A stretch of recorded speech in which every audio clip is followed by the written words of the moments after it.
quelque part, les institutions éducatives ont peut-être failli à leur mission qui était de puiser, d'exploiter dans les profondeurs donc, la richesse culturelle et naturelle de ce continent et d'essayer de le faire valoir à travers donc, le patrimoine mondial de l'UNESCO ou d'autres programmes que le système des Nations Unies a mis en place. C'est la raison en fait qui nous a interpellés donc à mettre en place une coopération étroite entre la gestion du patrimoine mondial et les institutions éducative. Et nous avons, par ce moyen, organisé le premier atelier au Zimbabwe pour les pays anglophones et il fallait donc organiser aussi l'atelier pour les pays francophones. Après cet atelier des pays francophones, nous allons mettre en place ce que nous appelons donc un genre de plateforme qui va permettre en fait aux experts, aux gestionnaires des sites patrimoine culturel et naturel, avec les institutions éducatives, de collaborer étroitement et d'accompagner nos États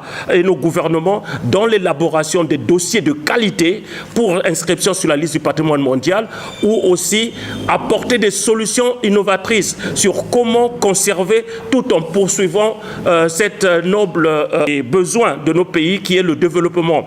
Car, comme on le sait bien, le besoin de développement est séparable par rapport au continent africain, mais comment s'assurer que ce développement est compatible avec la conservation et la gestion. L'Université Gaston Berger est honorée par cet atelier. Comme il l'a dit, c'est une première. Et en Afrique francophone, c'est le Sénégal qui est choisi pour être le pays qui va accueillir ce grand événement du patrimoine mondial. Et nous ne pouvons que nous en réjouir pour une université comme la nôtre. Comme chacun le sait, c'est une université qui a connu quelques difficultés il y a quelques mois. Mais le fait que l'UNESCO et tous ses partenaires, aussi l'autorité sénégalaise, aient eu confiance à l'Université Gaston Berger pour accueillir cet événement montre que nous sommes une université qui compte parmi les plus grandes et parmi les plus structurées, les plus solides pour accueillir des événements d'une si grande importance. La question du patrimoine, il l'a déjà dit, est une question plus que fondamentale et il n'y a pas mieux placé que la ville de Saint-Louis pour accueillir un tel événement. Pour ce que Saint-Louis représente comme creuset des civilisations, creuset des continents, creuset, on va dire simplement, des vies.